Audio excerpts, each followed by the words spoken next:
မတ်တထကိုင်သားသားဖြစ်တဲ့ကိုင်ကျော်တဲ့ဆိုသားသားအသက်ဘယ်လောက်ရှိပြီလို့ဟမ်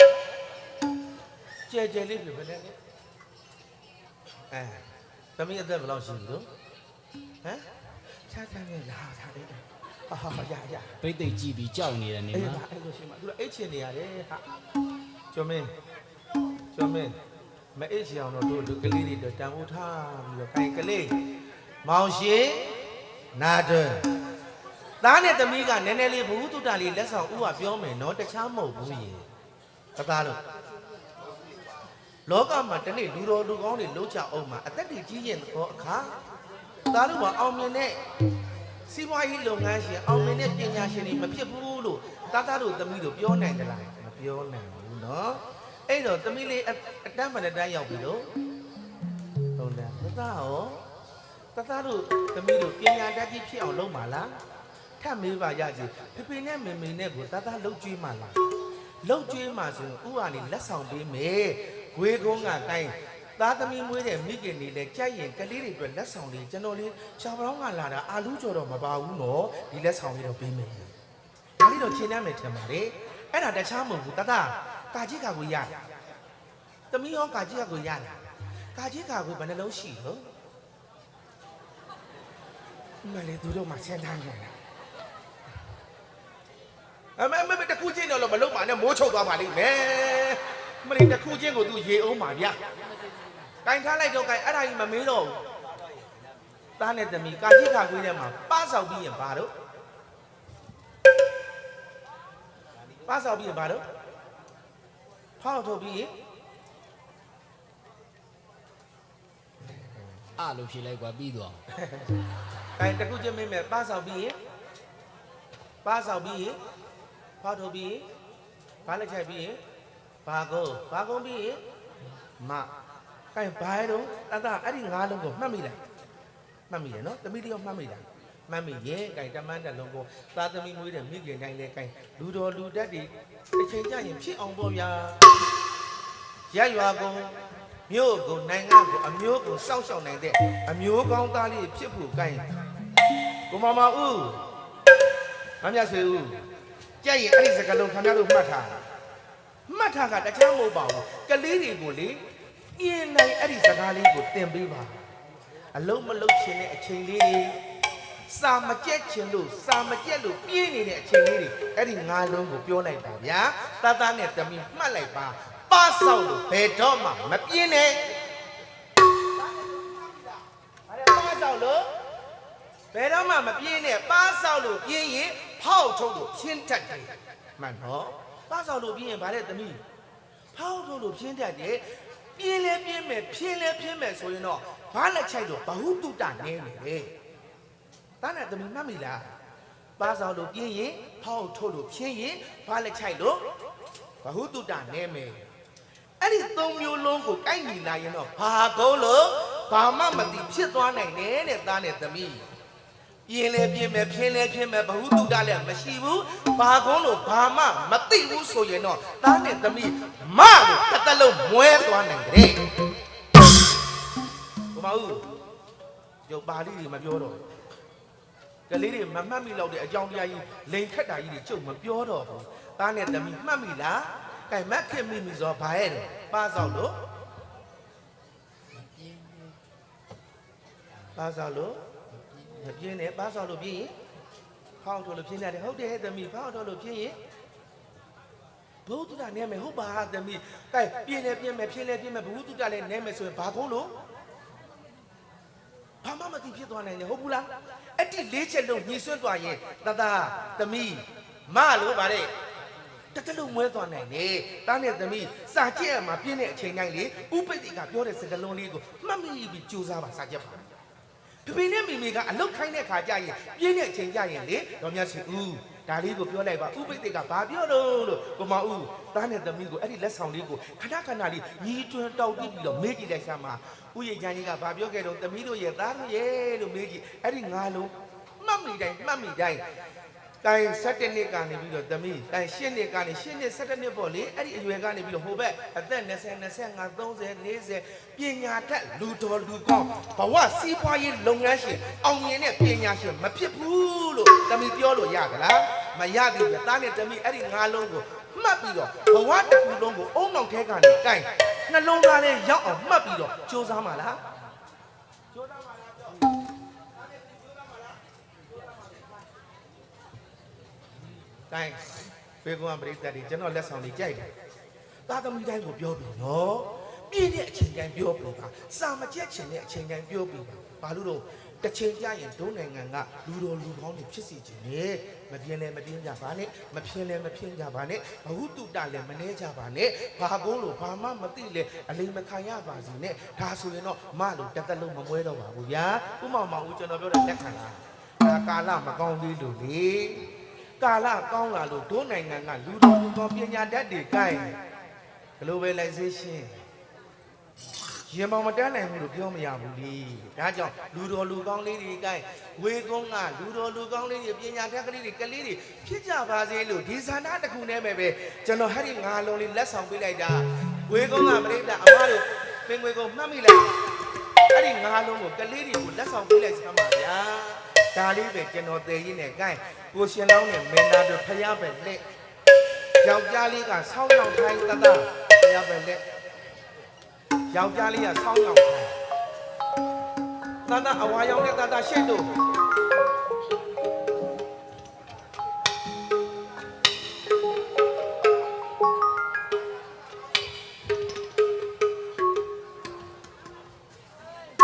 ကတော့ပေးမယ်နော်တိုင်းကိုရှင်လောင်းတို့လက်အုပ်ချီဖယားတရားသံဃာယရဏသုံးပါးကတော့မင်းလက်အုပ်ကိုပင်ကြာကုန်သွင်းရပြုလို့ပါဒါနဲ့သမီးကနေသေးတယ်ကိုမောင်မောင်ဦးဒါပေမဲ့ကျွန်တော်ကတော့သိအောင်တော့ပြောအောင်ပါပဲလက်ကိုကြာဘူးအလားတရာသားနဲ့သမီးဒီဘက်ကြည့်ခလေးတွေအကုန်ကြည့်သားတို့သမီးတို့မောင်ရှလောင်းကြီးဒီကြည့်လက်အုပ်ချီတာပြောမလို့နော်လက်ကိုကြာဘူးအလားတရာလေးစစ်စစ်လေးထားလက်အုပ်ကိုပင်ကြာကုန်သွင်းရပြုလို့ပါနဖူးလက်မဆန်စားလက်ညုံဒီတိုင်းနေမှာအိုမောင်မောင်ဦးဒေါ်မြတ်ဆွေဦးလက်အုပ်ချီဘုရားပဲအာယုံပြုပြီးတမန်းတန်လို့လက်အုပ်ချီအာယုံပြုပေးပါဗျာတော့ပေးရအောင်ဗျာမဟာဝိတ္တရာတိဘောလည်းရှိများများသွားပရပြပူမံအာဂတနဲ့နက်ကဖြားပြန်ယရဏတုံးဤဥက္ကရာဝိသုဏမာရသိမြမဟိဓမ္မရိမျိုးစင်ဝေသတကြနွေလာမဟာနွေရင်အမင်းမင်းတို့ဤထွတ်တာသမုဒ္ဒရှင်တော်ဖယားတပည့်တော်များဥညွတ်တွားဤရှိခိုးကြောပါမည်ဖယားကိုယ်ွယ်ပါ၏တရားကိုယ်ွယ်ပါ၏သံဃာကိုယ်ွယ်ပါ၏ယရဏသုံးပါးကြောတဲ့ခါကျရင်ကျွန်တော်စာဆုံးတာနဲ့တမန်းတန်လုံးတာရုသုံးချိန်နဲ့မြန်မြန်ခေါ်ပေးပါနော်ဒါတော့တောင်းဆိုပါရစေဗျာဖယားကိုအာယုံပြုမှန်မြကျိုးလက်အုပ်မရှိဖို့ကြောမေနောက်ကဂီတတန်6ပါလို့ပြောရင်ရိုင်းမှာဖြစ်တဲ့အတွက်ဂီတတန်လေးကိုကျော်မင်းအဖွဲ့ကနည်းနည်းလေးညင်ပေးပါဗျာနာမတဲ့စေကိုဝိသေပြဇဗုထိတ်မှာတက်၍ဘဝတန်ကျင်ညာလေးယံကာမရူပါရူပဟုဩကာသသုံးရဲ့လောကရတွ၌အမြတ်ထေမြတ်သတမယတိလူနဲ့ဗြဟ္မာမဟာကဝေဒုခမိန်တို့ဤဘေငိမ့်နေရှိတိုင်းဖြင့်ချားပိုင်တွဲကြုံ၍မဆုံးနိုင်မကုန်နိုင်မကြံစီနိုင်မဩနိုင်ကြည်လိုက်ထွေပြများပြသောကျေးဇူးတော်အစုံကောင်းသောအပေါင်းနှင့်ပြည့်စုံတော်မူပါပေထသောတာရဘဂဝါတော်ထုံမြတ်စွာဘုရားအောင်အဟာအကျဉ်းလုံးနှင့်ဒီပရိသတ်ပေါင်းသူတော်ကောင်းတို့တွေတို့ဤအမြတ်ဆုံးဤဟူသောဘုရားယရဏအမြတ်ဆုံးဤဟူသောတရားယရဏအမြတ်ဆုံးဤဟူသောသံဃာယရဏယရဏမြတ်သုံးပါးတော်၏အာယုံယူပြီးတက္ကလာယ ယနေ့ကဘဝဇာနေဘဘဝရောက်ဒီတိုင်အောင်မကောင်းတာမှန်သမျှပေကဖြောက်၍ကောင်းညောချတာအစေဘေဒနာတော်မူပါမြတ်စွာဘုရားမြတ်စွာဘုရားသာညီညာဖြားဖြားသုံးရင်ကတော့ပါဆိုင်တပြေခံလို့ရပါ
အမေ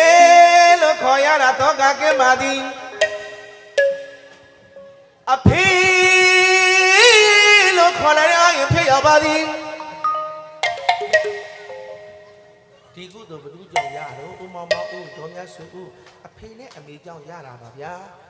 တန်ခါကိုဝတ္ထုငွေဘလောက်ကပ်ပံကလေးလူပါတယ်ငါကောင်အမေဖေရောပါဝဲတာလိုက်တာဗျာတန်ခါနီးသူတန်ခါနဲ့မချလူပါသည်ကြိုင်ကတ်လားလာအလူမအဲ့ဒါတတ်ခဏဖေးချထားလိုက်အလူတကအလူမနှစ်ဖက်သွားမှာကဲပိုးဆောင်တတ်ထားအလူတကအလူ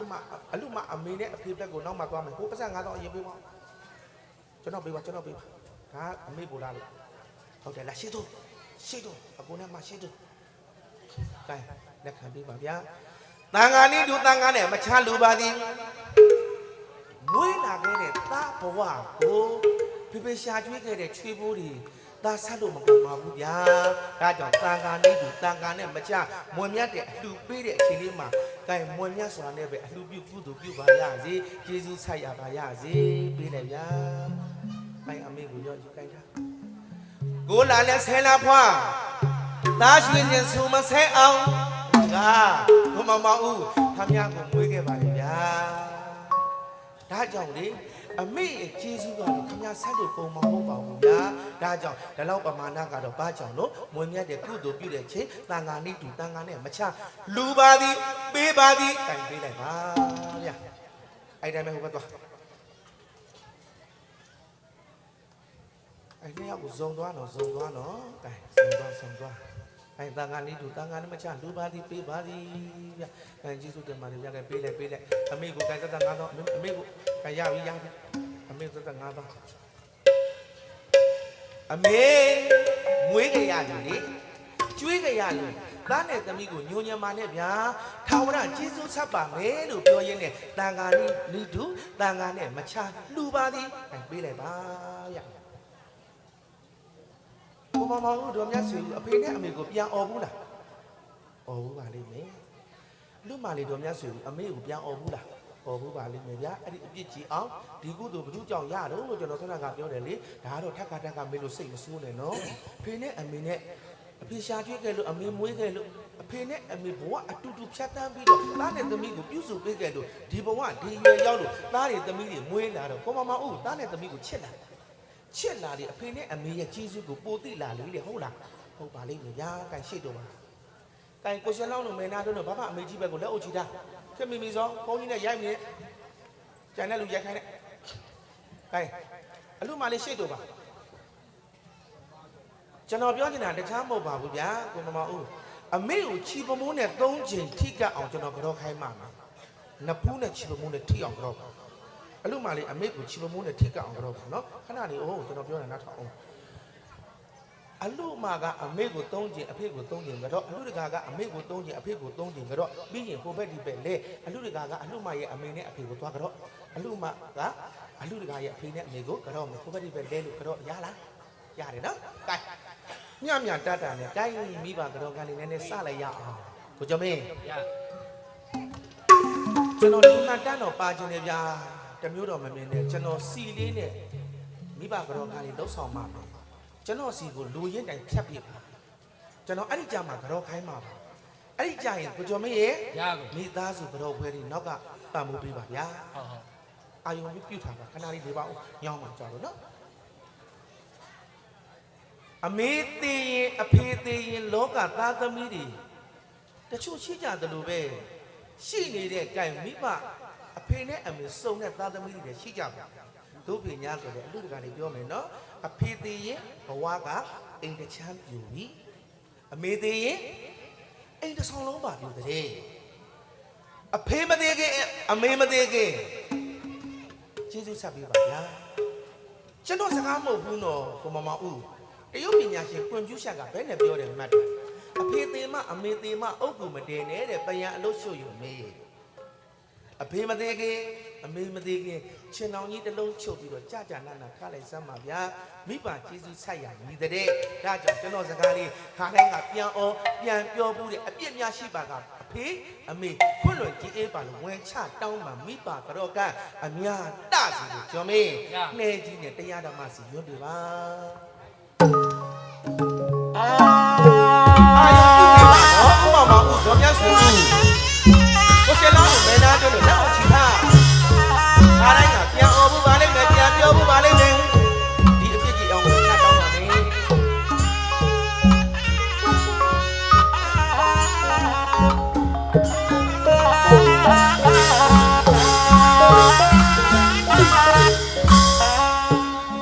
ဒါကမတိဥရိကနမပေါရိသောဥရိကရဏံ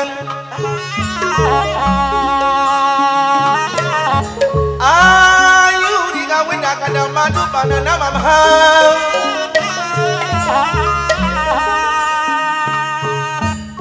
အမံ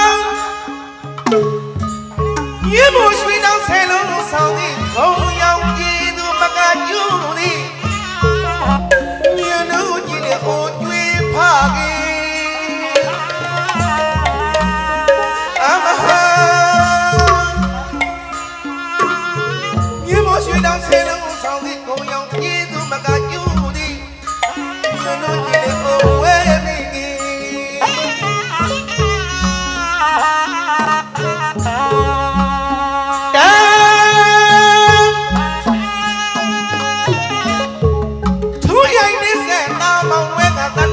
ချင်းနာနာရတာယာမွေးမယ်ပြန်မွေးမယ်ဒီ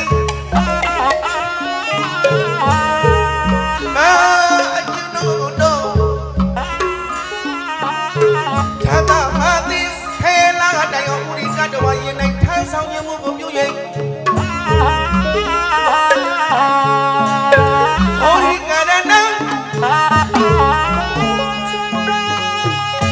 လကမမောရကထိုင်ဟာကိုင်နာထိုင်မတရားရတရွေ့ရွေ့လေးဒီနာနေပြကြီးကမခွာပဲချစ်ရှာကတော့အရွယ်ရောက်ပြီးတိုင်အောင်အမေတို့ရှာကြည့်ခဲ့တယ်အမေတို့ဝေးခဲ့တယ်သားတယ်သမီးငယ်ငယ်တုန်းကငရဲမကြောက်ပြန်စဉ်းစား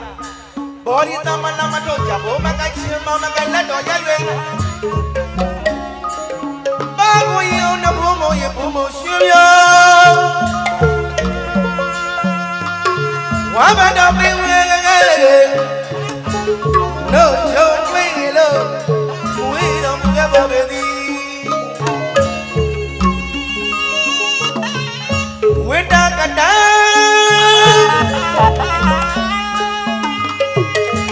အပြ စ်မပါချင်းကရှာရွယ်အပြစ်မပါချင်းကရှာရွယ်အနေနဲ့ကလည်းမလို့အာယုဒီက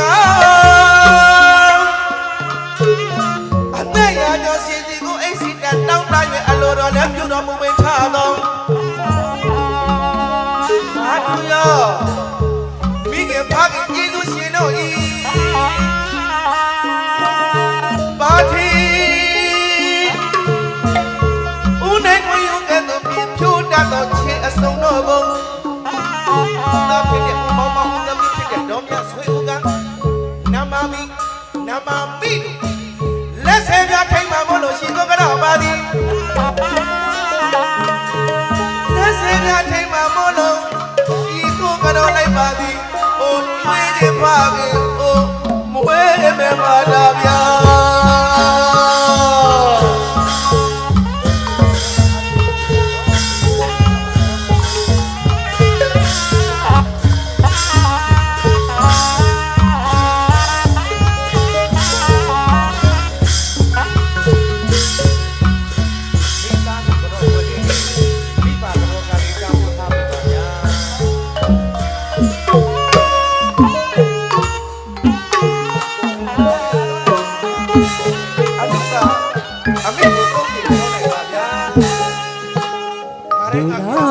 မြောက်တဲ့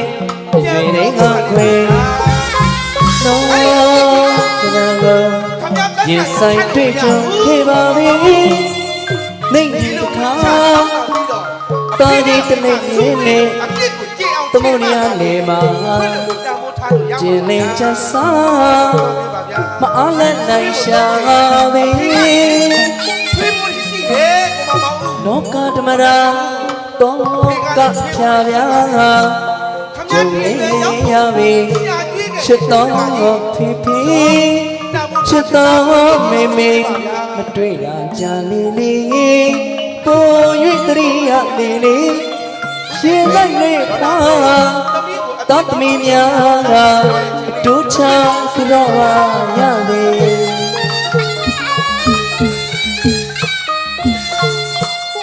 မြတ်မောတောင်း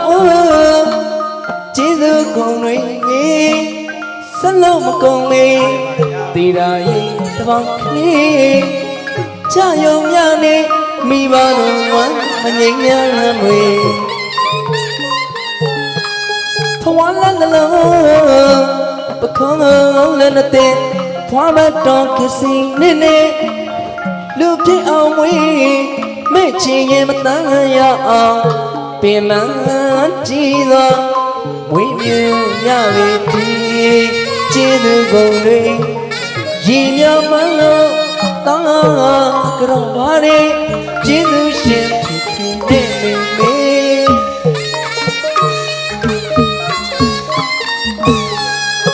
ငယ်စဉ်တောင်းနေကလေးဘဝတိစုလူချောက်ပြီးဘုံတွေမမီသေးကိုရကိုဝါနဲ့အပန်းခလို့ဆိုရတဲ့လေးမိထီလာကတော့အောက်ကအားကလေးကောက်ခါပြီးလို့မလိုက်တဲ့အတန်လေးသမီးဖြစ်ချာရောက်ပြီ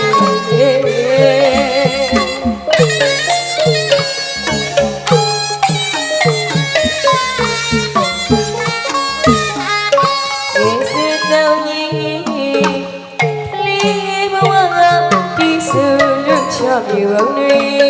မမီနေသေးကိုရကိုဝါနဲ့ကအပန်းခလို့ဆိုရတဲ့လေးမိထီလာကတော့အောက်ကအားကလေးကောက်ခါပြီးလို့မလိုက်တဲ့အတန်လေးသမီးဖြစ်ချာရောက်ပြီ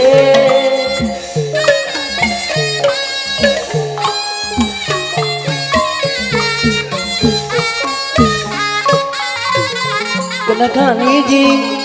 ဩတရေတိကလေးကပုံမှန်ဆက်ထားရှောင်းရှားကနေမကောင်းမြတ်တာ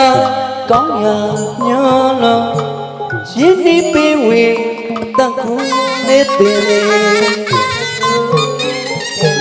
ဖိများခြင်းဝင်ငါအိမ်ကြည်ပြမာပြီကြည်မာတော့မြတ်တာမျိုးနဲ့တန်သမီးဆိုရင်ကိုလည်းပြေရထုံးလာရှိခဲ့ပြီပြေရထုံးလာရှိခဲ့ပြီတို့ဖျားတော်မှာနို့တလုံးမို့ချီအနန္တခိုင်ဝေကျေးဇူးရှင်မိဘနှစ်ပါးသာကြောပါရဲ့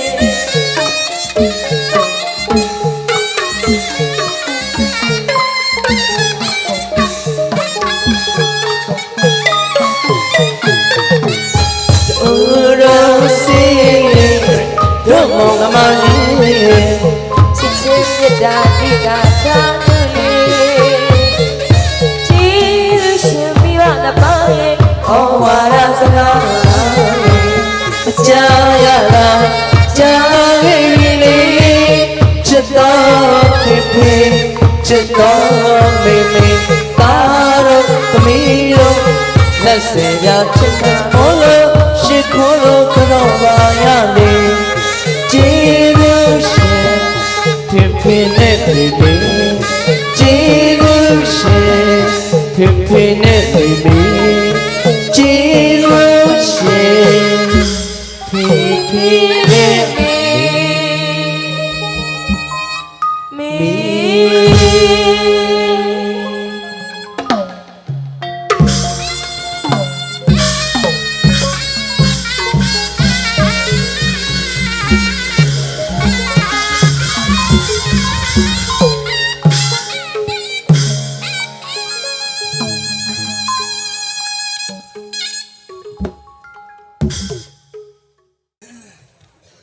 သားနဲ့သမီးကလေတနည်းပြောပါရစေဗျာသားကဘာလို့ကြောမှာတော့တဲ့လူကလေရိုးရှင်းစွာနဲ့ပဲပြောပါရစေညနေကိုရင်ဖြစ်တဲ့ခါကျတော့ဖေဖေနဲ့မိမိကဘာလို့မှာတော့လူမလေးသားကိုရင်ကိုဘာလို့မှာတော့ကြောရမှာဒါကြောင့်မို့လို့လေကိုရင်မဖြစ်ခင်လေးမှာလေသားကအပြစ်ကြီးတာခါတိုင်းကခြေထောက်နဲ့စောင့်ကန်ခဲ့တာပြန်အောင်ခဲ့တာတအားကြီးဆိုးခဲ့ပြီးတော့ဆောင်းကြီးအောင်ကြီးလုပ်ခဲ့တဲ့သားလေးတွေသမီးလေးတွေအပြစ်များရှိခဲ့ရင်အပြစ်ကြေပါလို့ဝယ်ချတောင်းတာကြောပေးမှာပါဗျာလူမလေးတို့များဆိုသားနဲ့သမီးချစ်လာချစ်မှာပေါ့ငါးပါးနာနာဂုံပါဝင်နိုင်ကရင်ဒီကထားကြပါတော့မိဘနှစ်ပါးကသားသမီးချစ်တာအားကြီးတဲ့မေတ္တာအလို့မှမေရပူတယ်ဟုတ်တာဟောခင်ဗျအမေလည်းမေးကြည့်ပါဗျာဒေါ်လာဖေးကြီးမေးကြည့်ပါအမေရပူပါလိမ့်ဗျအဖေပြဇုံးလေးပထမတန်နေဒီတော့ကလလားရေကြီးမျိုးစားတွင်ကိုလာတဲ့ဆယ်လမ်းဖွားကတားချင်ဆူမဆဲအောင်ဥဝဲလို့ကိုလာတော့လေအမေကချော့တယ်ဗျမငိုပါနဲ့ချစ်တဲ့ဝေးမငိုပါနဲ့ချစ်တဲ့ဝေးမွေးမိမိဝါအောင်တန်းကြီးရဲ့လာပတ်ကိုပဲအမျိုးတူလုံးဝဲစင်းနဲ့ဆိုရတယ်လို့နှုတ်စားလေမိခင်တိုက်ပါမယ်အိတ်လိုက်ပေါ်တော့ချော့မျိုးကနံလေးပလန်ထိုင်းနိုင်ငံပိုင်နိုင်ငံမှာတတ်သွားကလူလာမြောက်ရဲ့မဲ့ချင်းချင်းဘုံမကင်ထိုးဖို့အမျိုးမျိုးကာကွယ်တဲ့မွေးမိမယ်နင်းလက်ဖီဦးတောင်းတယ်လေတတ်သွဲဖခင်ကိုမမဦးခမခံစားချက်ကြုံနားလေတာတခုရှိတယ်ဗျာခမမလေးရှားမှာနေတယ်ဇနီးမယားသမီးသားတို့စားဖို့ရပြင်ဆင်လုပ်ငန်းခွင်ကိုခမမအောင်ခမနေဝင်နေထွက်အားရရှိတော့ပါဘူးဗျာမျက်စီကလေးမိတ်အိပ်ပျော်တော့ခဏနာပါရင်ခန္ဓာကာယညာနာအလုံးတကုတ်ကိုပြသိန်းတို့ဥစ္စာတလျာတလာပပိစာအမွေကောင်ဘယ်တော်မြတ်ကြာရပါမလို့ဘယ်တော်မြတ်ကြာရပါမလို့လို့ညွန့်ယုံတဲ့စေတနာကြောင့်ဖပိတံမဟာတရအာခါရဝပြုံးအားတန်လို့မုံသုံးပါးကရင်များရှိရင်လေပြေမမိတဲ့လွင်နာကုန်ဝေနနာပနာတာက၍သာဝရနောင်ယခုအေးအောင်စုပြီးတော်မူပါကျွေးဖခင်မွေးမိခင်ခမညာ